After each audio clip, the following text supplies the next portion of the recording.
Are we good? There we are. Please don't fall.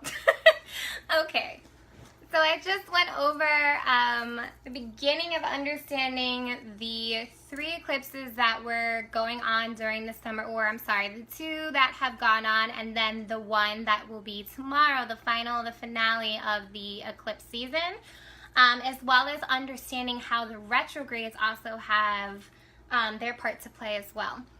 Now, just to give you guys a heads up too when it comes to retrogrades. Now, I am not kidding you guys. I've had an insanely stressful last couple of weeks with trying to work with the different technologies that I have. And obviously, since I work with astrology, I of course do believe that that has to do with Mercury in retrograde. So what I will tell you is this, okay? I do have all of the videos for the retrogrades. It took me a while to edit the last video that I had when it comes to that situation, because that was an emotional thing for me. But I will definitely get all of the retrograde videos out for you by this weekend, so that way you have them. I did not forget. I know a friend of mine, Jasmine Torres, requested those videos, and thank you so much, Jasmine, for that, because I have them. They just have to get fully edited so I can put them out for you guys over this next week, okay? Weekend, not week, sorry. All right, so let's get into, after we just talked a lot about that, I want to get into exactly the new moon solar eclipse, okay? So you guys can definitely understand that. So, the new moon partial solar eclipse is in Leo. It is at 18 degrees and 42 minutes of Leo, and it is at 5:58 a.m. All right, so most of us will be either sleeping or waking up around that time. And again, you're not going to be able to really see this one. It is a new moon, so the new moon is actually blanked out, but it doesn't mean it's not happening. All right, so keep that in mind, because yes, we have new moons all the time, but we can't see them. That's the whole point. It's pretty much, a new moon is when illumination is just completely blanked out, okay? And now this is really tapping into your darker areas, okay? That's when it's a new beginning. It's resetting, all right? That's what that energy means, is it's resetting. It's the sun and moon coming together as 2 luminaries to reset, all right?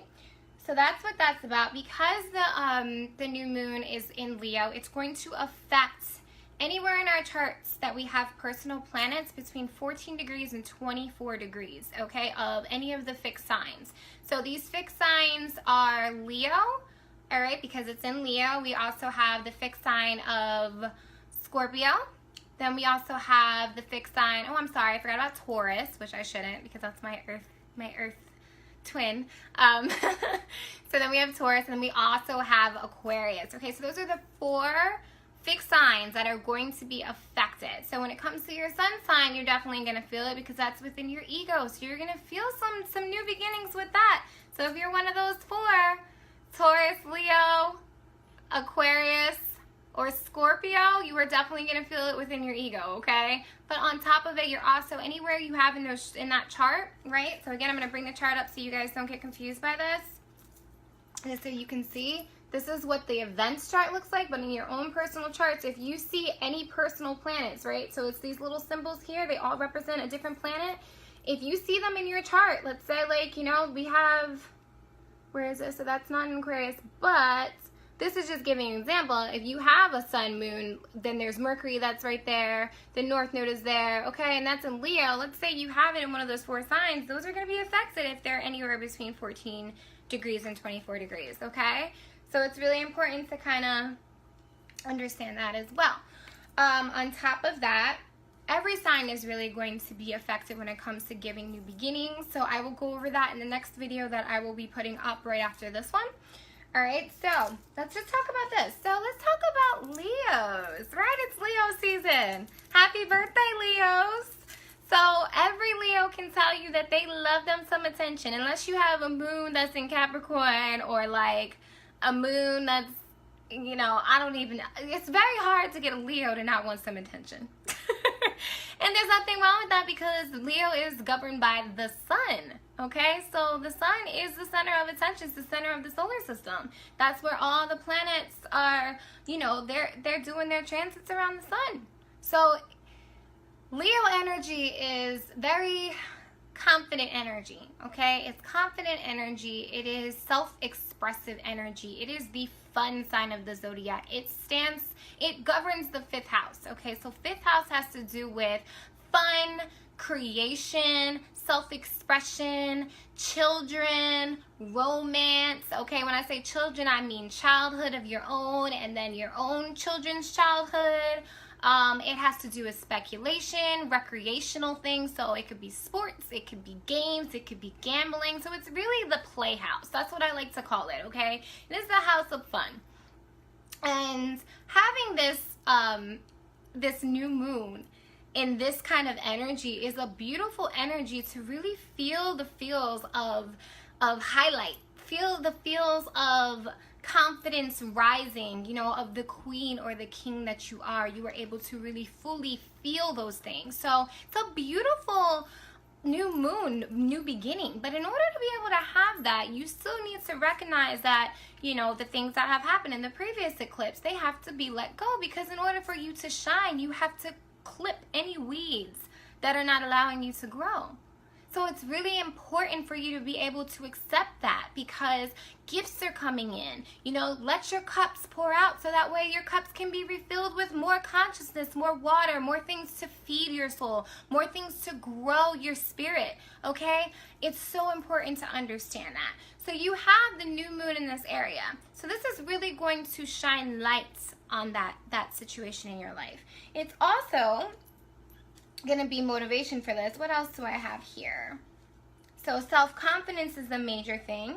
You know, that's a major thing. But on top of it, it's also going to remind you that you need to have fun during strenuous times, right? I watched a video yesterday and it touched my heart, because I totally understood where she was coming from, where she was expressing that, you know, you go on into college and you do all these classes, or you going to a vocational school or technical school, and you get everything done and you graduate and you're so happy. And then you go out into the work fields, right? And now you have to ask these people to pay you what they feel like you're valued at. Now, let's be honest. How do you assign value to a number sign? How do you do that?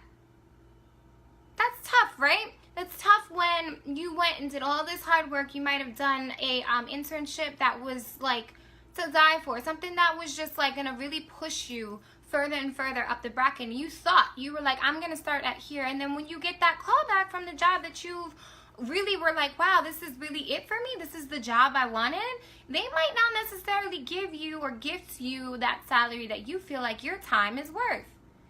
And some of us still take it and we say to ourselves, I'm gonna work myself all the way up to the top of the podium, right? But realistically speaking, we still have a family to feed, or we have ourselves to feed before we have our families, or we may have pets, or we might have other activities outside of work that we want to fund to make us better people. And at the end of the day, it really does cause stress on us. Well, at this point is when you have to say to yourself, number one, you have the ability to be able to have any value that you wish, as long as you put the work into doing it, and as long as you really believe in that, then you will manifest the resources needed to get you that value. But on top of it, you also have to realize that life is still in session as its own school, which means that there's going to be sometimes that you have to take a break from what you feel, that negative energy, and you have to breathe. And you have to live. You have to lift your head above water. Allow yourself to really soak in that sun, that energy, right? They always say, run away from the sun, put sunblock on. I don't know about y'all, but I'm out in the sun. I'm getting my tan, and I feel very healthy, and there is nothing wrong with me. If anything, I feel better, okay? Because sun is giving me that natural vitamin D. I'm loving that natural vitamin D. And because of it, it's giving me the energy to be able to go out and do the things that I really know that I can get done and elevate to that being that I can be, all right? So understand, you still have to have contact with the sun, and the sun ruling Leo is talking about fun. Have fun. Tap into your creative side. Tap into things that you don't take time all the time to tap into because you're so focused on the strenuous things in life. Have fun. Enjoy life. The sun equals vitality. And you can only strength and vitality if you allow yourself to enjoy the elements that the earth is willing to give you. There's so many beautiful, loving things that we can connect with and really be able to vibe off of that vibrational frequency that they're on, right? Same concept as crystals, right? I'm holding this crystal in my hand. This helps with nervousness. This helps with that loving energy that I'm feeding you guys, right? I'm vibrating off of that frequency, okay?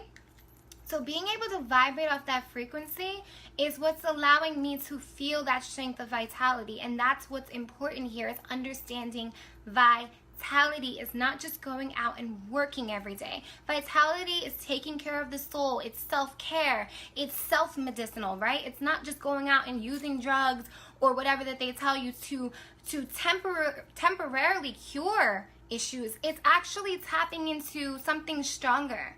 It's being able to cure yourself by believing in yourself, by channeling the energy of the sun, right? By channeling the energy of beautiful people around you. That's what's important. So that being said, that is the energy of Leo. That is the energy of the sun governing Leo. But then you also can have your boastful sides of that, right? So let's get into the aspects, because this is very important to understand when it comes to balancing all these energies out. So we have just about 4 aspects. We have Mercury that's conjunct with the sun and moon. It's at 14 degrees and 42 minutes of Leo. So it's a heavy conjunction. It's within 5 degrees, and it's exactly 4 degrees, right? It's at, the sun and moon is at 18 degrees and 42 minutes, and Mercury is at 14 degrees and 42 minutes. So it's a tight conjunction, okay? So let's talk about this. Mercury is in retrograde. Before we even get into Mercury being in retrograde, let's talk about what Mercury conjunct the Leo energy would be. Mercury is about communication. Leo's about self-expression. Leos like to be the center of attention, right? So what could this bring in a situation? Drama, honey. Drama, theatrical, oh my God, I am ready to be here. You are ready to hear what I have to say kind of energy. So because of that, it is very important to understand, though, that although you are self-expressing yourself, and that is a beautiful thing, and please have fun doing it, again, keyword fun, Mercury is still in retrograde. Mars, standing for action, is still in retrograde. So when you have Mars in retrograde, and that can create that impulsive energy, and Mercury in retrograde can create miscommunications, there might be some struggle here, because now you're so boastful and ready to just tell how you feel, and you might not necessarily be taken the right way because you're being impulsive, number one, and then you're also going ahead and being miscommunicated, or I don't even know if that's a word I would say, and your communication might be miscommunicated, okay? So in that factor, slow down. Bring it down a little bit. I know that you guys want to say how you feel. I understand. And in the summertime, the sun is just shining, honey. It's been beautiful. I've been getting a tan. It is just shining bright like a diamond, but take it in a little bit. Take it in. And the best way to utilize this energy is to understand that you're still going through a reflection period. So this is a time period to now inwardly look at that self, right? Inwardly look at that self-expression. Ask yourself, okay, I want to say these things out loud, and they sound good, but how is that going to affect my outside, right? Or I'm sorry, I'm pointing inside, my outside, if I have to still cut the cords inside from things that I was supposed to cut back on July 27th, right? Because again, this is energy that's going to last 6 months, the eclipse. Now, I'm not talking about the whole season of the eclipse will last 6 months. No. From the time of an eclipse, you got 6 months for that energy to last. So they're on different time courses. Although they're all aligned and in support of who you are, they're on different time courses. So you might have still not cut some cords that you were supposed to cut back on July 27th. Because eclipses are about setting intentions. Setting those intentions so when the eclipse actually produces the thing that was supposed to be ending or the thing that was supposed to be beginning, you're prepared because you've set those intentions. So now you're prepared for it. You've already put that message out into the universe. But if you still have not cut those cords, Now you have an issue now because you're ready to attack, right? The Leo is a lion. It's like, let's go. I'm ready to have some fun. I'm ready to express how I feel. No, take it back a little bit. Think about it. It's not saying don't express something. That's not what it's saying. But what it is saying is think about it before you do it. That's what these retrogrades are trying to tell us, to think about the things before acting with Mars, to think about the things before acting with Mercury, right? Think about it. And once you think about it and you feel like it's still necessary to say, then do it. But don't do it impulsively just because it feels good in the moment. All right? Don't do it impulsively just for that. Getting into that as well, it's also important to understand if you have in your own birth chart Mercury in retrograde in your natal birth chart, right? So that means when you were born, Mercury was in retrograde. Or when you were born, Mars was in retrograde, okay? This is actually a time period that you would want to do things quicker, okay? Because I have, like, there's a person that I know, they have Mars in retrograde in their natal birth chart. And now they're acting more than they ever had.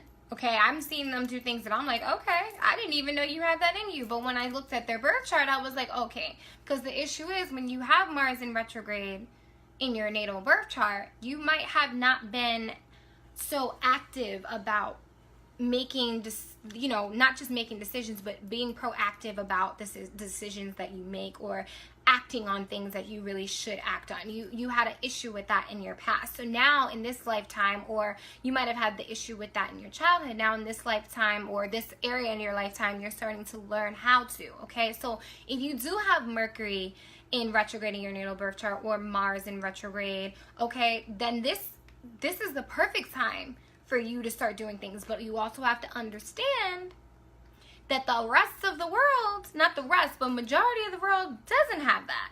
So because of that, because there's only, I believe it's 19% and 1/4 of the world was born with Mercury in retrograde. All right, so there's still 3/4 of the world that wasn't. So they're processing in a different way than you. So if you have a landlord that didn't have that situation and you go ahead and sign a contract, make sure you Google everything about that contract that you don't understand, to make sure that you're not played. Because even though you might be more alert, that other person might not be, and might have forgotten something, or something's just not right. All right, so be careful with that. So that's with those. Then we have a square with Jupiter. So Jupiter is at 14 degrees and 49 minutes of Scorpio. Okay, and I believe Jupiter will be in Scorpio into 2024, I believe. So it's in there for a while. It was there since 2008. So Jupiter being in Scorpio. Oh, I'm sorry. No, that was the wrong one. I'm sorry. Pluto began in Capricorn in 2008. I'm reading them at the same time, so I apologize about that. But let's go back to Jupiter. So Jupiter is still in Scorpio. Jupiter will actually be out of Scorpio around November, I believe, and head into Sagittarius. So that's right. So I apologize about that. So Jupiter is at 14 degrees and 49 minutes of Scorpio. So let's talk about this energy. Let's talk about Jupiter in general, and then we'll go into Jupiter in Capricorn, so you can it's Jupiter in Scorpio, so you can understand why this applies and why this is causing the square with Leo, the Sun in Leo. Okay, so Jupiter is all about abundance. Jupiter is about abundance with anything. So abundance could be positive or abundance could be negative, right? If you can have abundance of, life, abundance of joy. You can have abundance of drugs and alcohol. It really depends on what energy that you place into it. Abundance really is like the clear quartz crystal that everybody wears, right? The clear quartz crystal. Because it's maximizing the energy. It's at the 0th power, right? That's 0. It's identifying that maximum energy of something. So whatever you place into it will maximize. So that being said, when you think about putting Leo, the Sun in Leo with this, with a energy of abundance, what do you think can happen? Abundance of drama, abundance of self-expression, abundance of even fun, abundance of, romance. It could be really anything that you place into it. It doesn't have to be bad. But it's saying that there's some conflict there because it's squaring it. So it's trying to tell you to watch out for this energy, because this energy, again, can be turned into something if it's not watched consciously. If you just kind of put it into default and let things rock and you don't watch out for things like this, then it could cause some issues. So be careful with that, all right?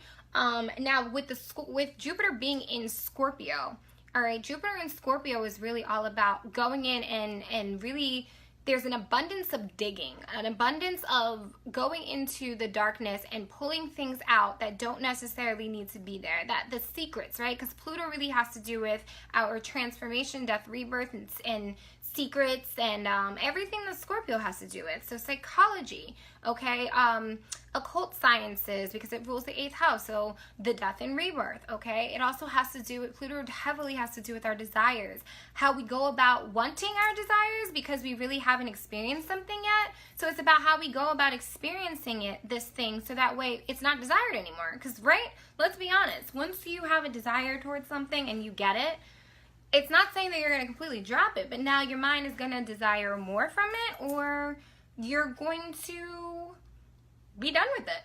That's just how desires really work. And I know that some people might say that's not true. I'm not necessarily saying in the sense that you're not happy, but once you actually get what you're asking for, you now are setting new desires, right? Because it's about growing. It's about getting higher and higher, climbing the ladder.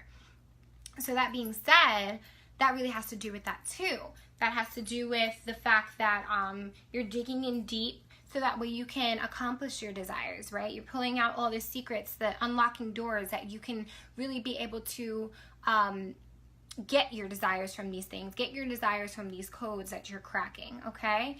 So that being said with that, that might cause some issues, because now you have a Leo, right? The lion that's expressing itself, but then somebody challenges it because you have that squaring energy, right? It's the square, so it's that conflicted energy. Because when you think about it, Leo and Scorpio are 90 degrees apart, so that means that they're squaring each other.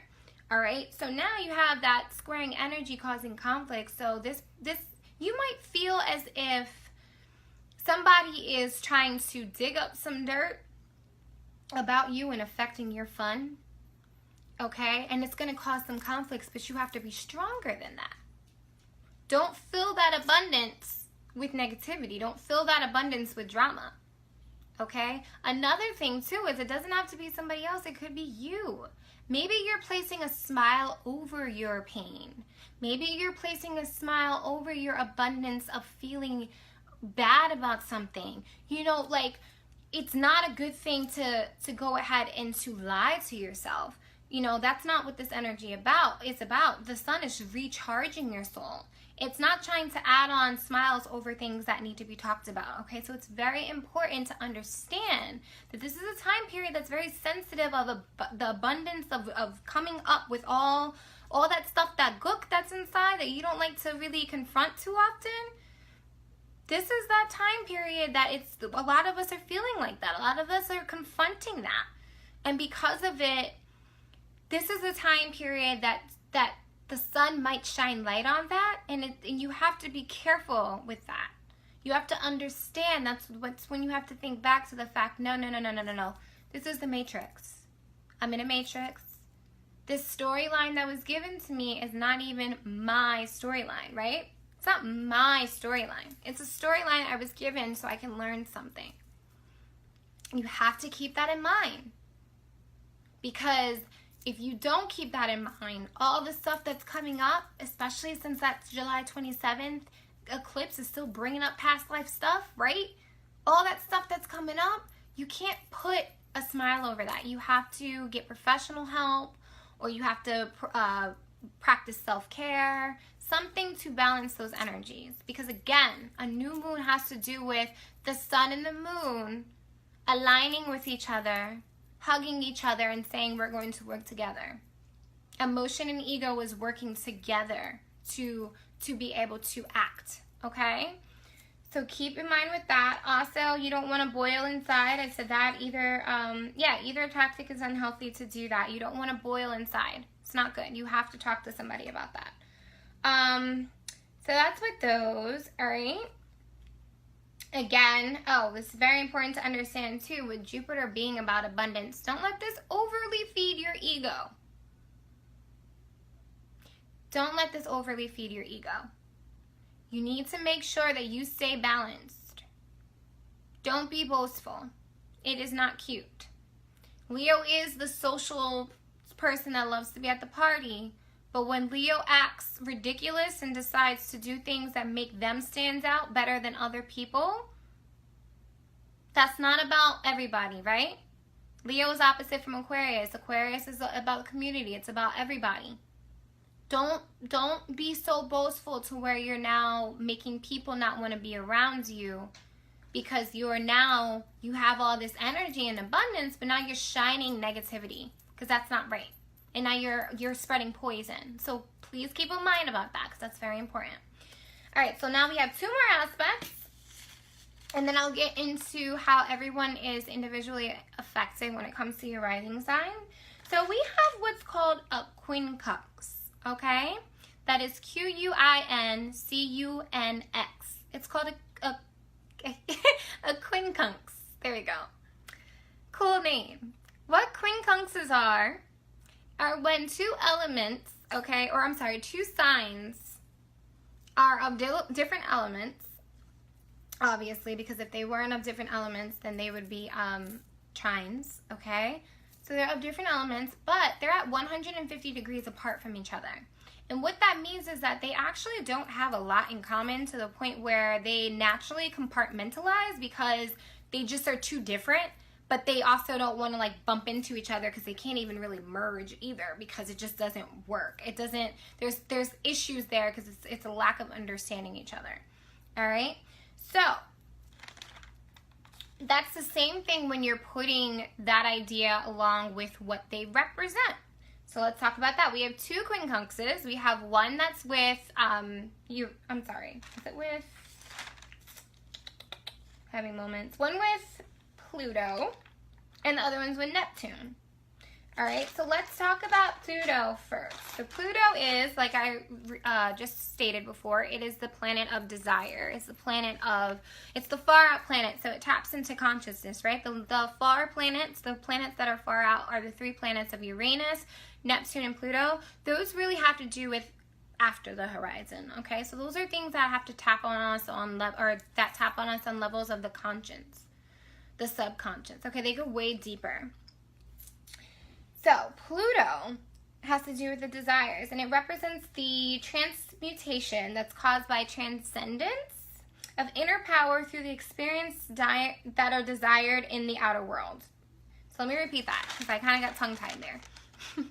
So Pluto represents the transmutation caused by the transcendence of inner power through the experiences desired in the outer world. Okay? So that's basically what Pluto represents. Now let's talk about Pluto in Capricorn. So I previously said the wrong dates for Jupiter. I meant to say for Pluto in Capricorn. Now we've been in Pluto in Capricorn since 2008. And we will be in Pluto in Capricorn until 2024. Now Pluto in Capricorn is a very, very heavy energy, for the fact that if you think about all these things going on in the world, it makes perfect sense. Now, again, since Uranus, Neptune, and Pluto have to do with the outside planets, right? Those are the outside planets. Those have to do with generation-based. All right? So it's not just focused on the individual chart holder. It also has to do with the generation. All right, so like my generation was born during Pluto and Scorpio, and a large array of generations between that were born during those times, right? Pluto in Capricorn, though, is creating the energy of demanding the question, who is in charge? That's basically what Pluto in Capricorn is asking. Who is in charge, and do they deserve authority? So if you think about all the things that are going on right now, it makes perfect sense with the government. Okay, a lot of sense, because of the fact that Pluto stands for desires, but it also stands for that death and rebirth. It stands for pulling out psychology, pulling out the secrets, going beneath the surface and contacting what's down there, right? So Capricorn energy is about public image. It's about governmental things, right? It's about father's lineage or father's, that whatever teachings from the 9th house were now publicly personified in the 10th house, which is what Capricorn rules. So this is going to cause some friction, okay? Because now there's a quincunx to the energy of the sun. Now think of the sun. The sun stands for vitality, but it's the center of everything, right? It's the shining light. It is the strongest force, right? In our solar system right now. Like, it's the main star. It provides us heat. It provides us life. So when you think of that, it really taps into the understanding of the sun being the governing energy.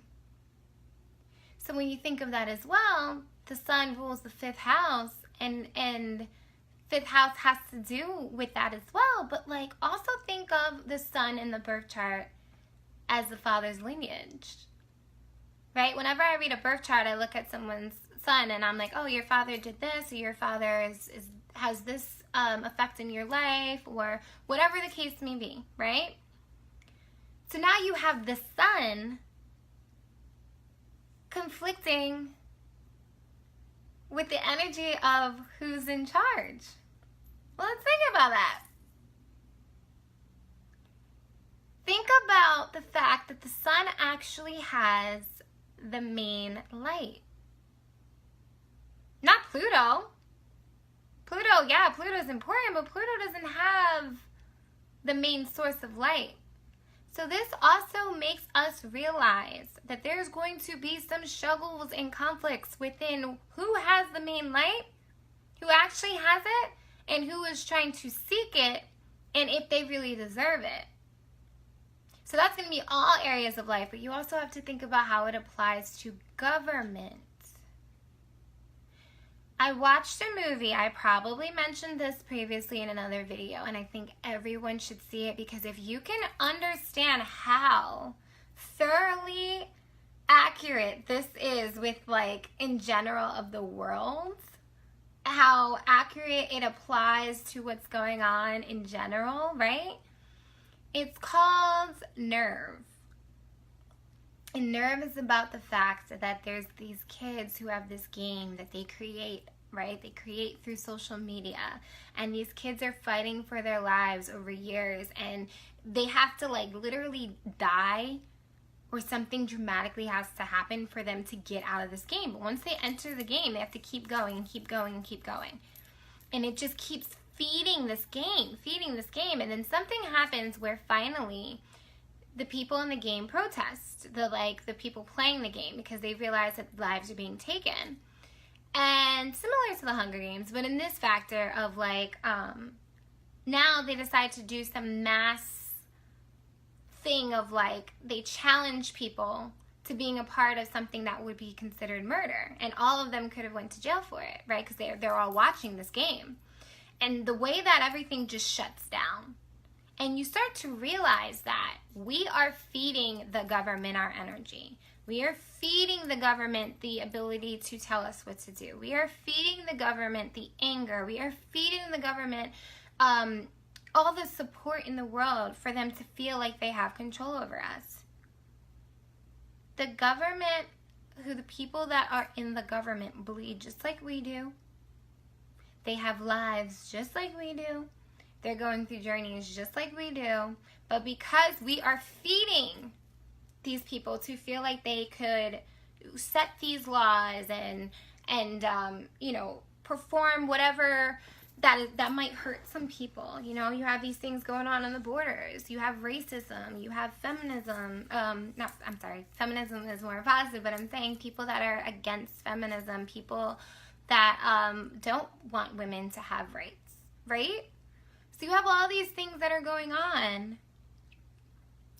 And the crazy thing is that we have to look in the mirror and say we're feeding it. All of us. Because no person or society would have power unless they were fed that power, because power is energy.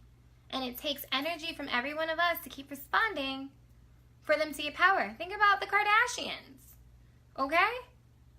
They would not, everyone wants to complain about the Kardashians because they have all this quote-unquote power.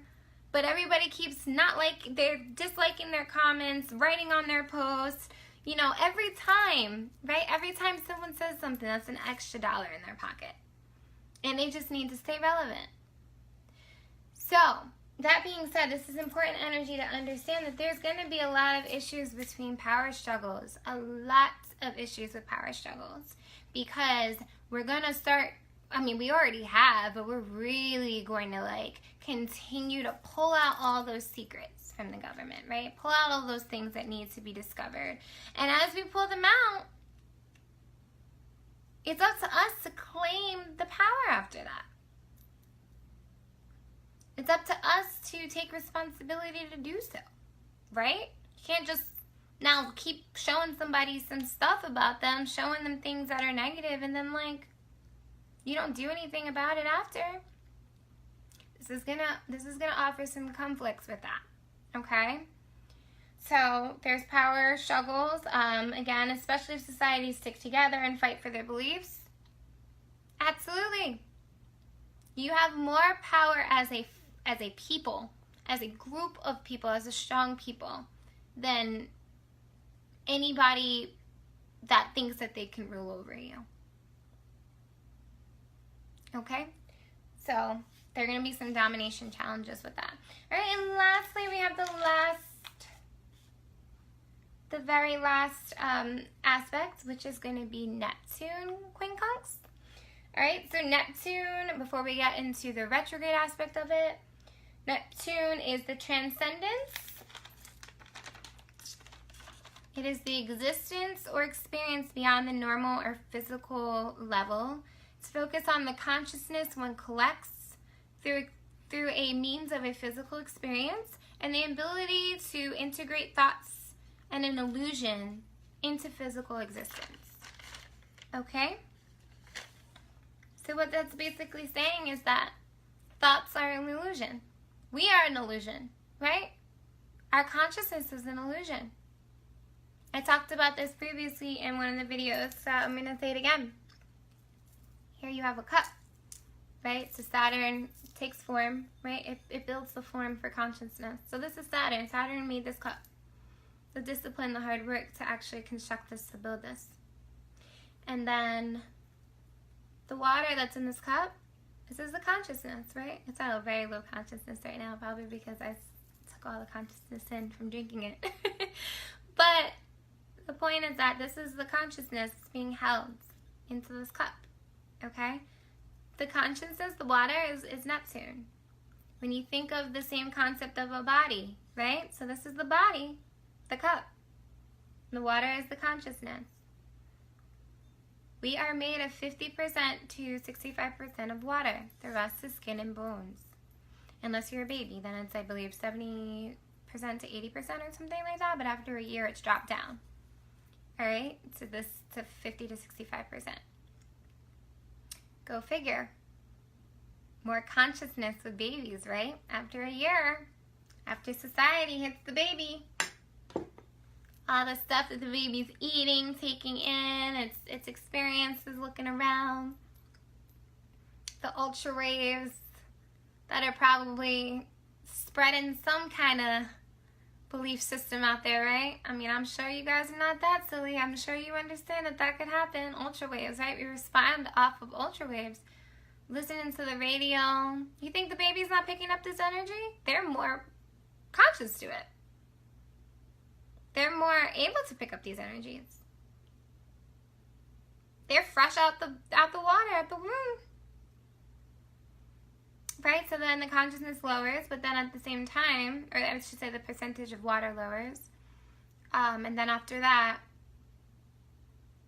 skin and bones and consciousness. Skin and bones and illusion, skin and bones and water. Alright? So, that would mean that you're now, being that you are an illusion, you can attract an illusion, right? An illusion is a thought. You are an idea. You are an idea that was created. Sounds crazy, right? God and the universe had an idea of birthing you, of creating you, right? This world was an idea. So now, as that idea, you came into a human experience.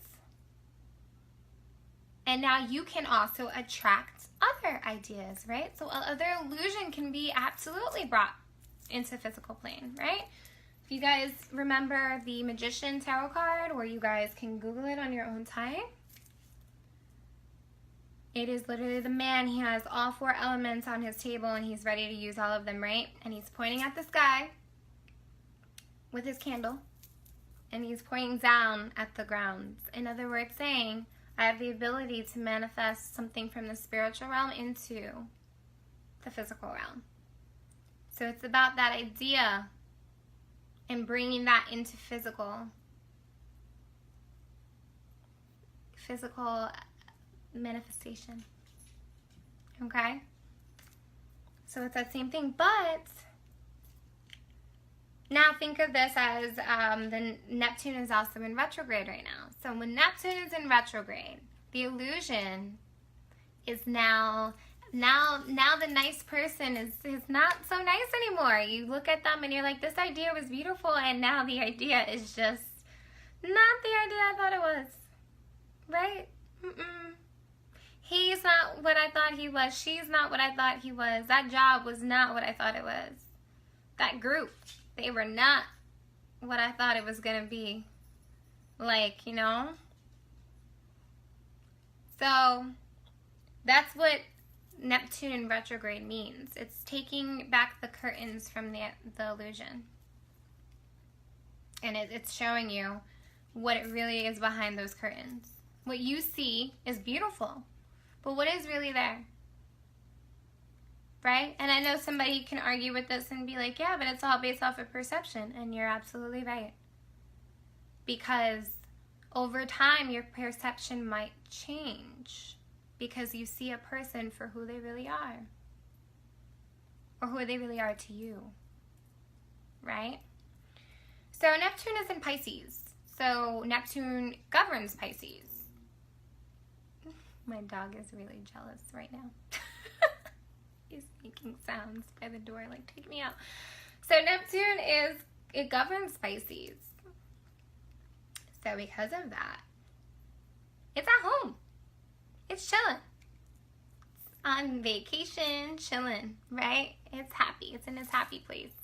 The planet of illusions is in the sign of illusions. And as I say this, I just got deja vu.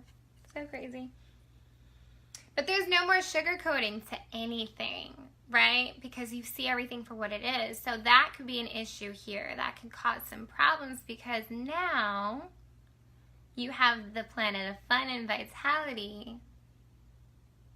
Might face some people, right? While you're trying to have fun, you might face some people that like you've tried to have fun with before, and it's just like, whoa, what's going on? You're different. Whoa, what's going on? Like, why are you giving me different vibes here?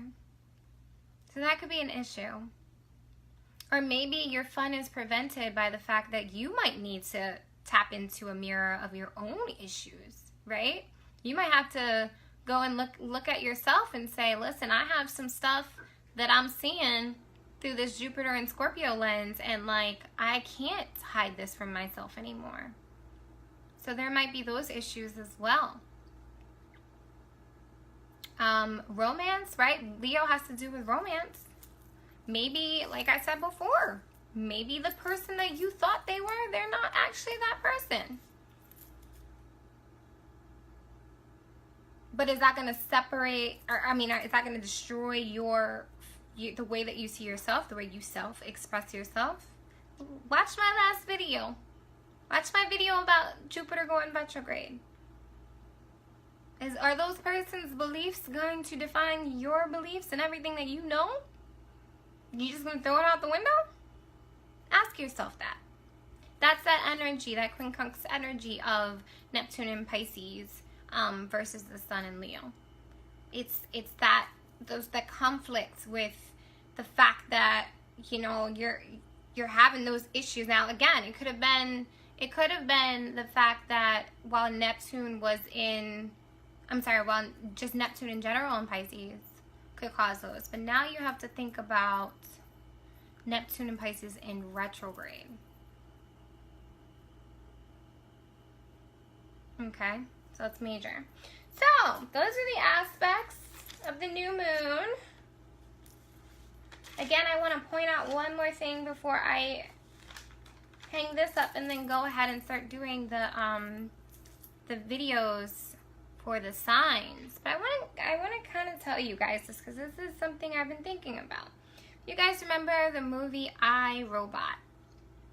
Okay, I, Robot has to do with that little robot. I forgot his name, but he was super cool. But he was a part of the whole community doing everything that the community of robots were doing, and the community of robots were they took over, right? They took over so much.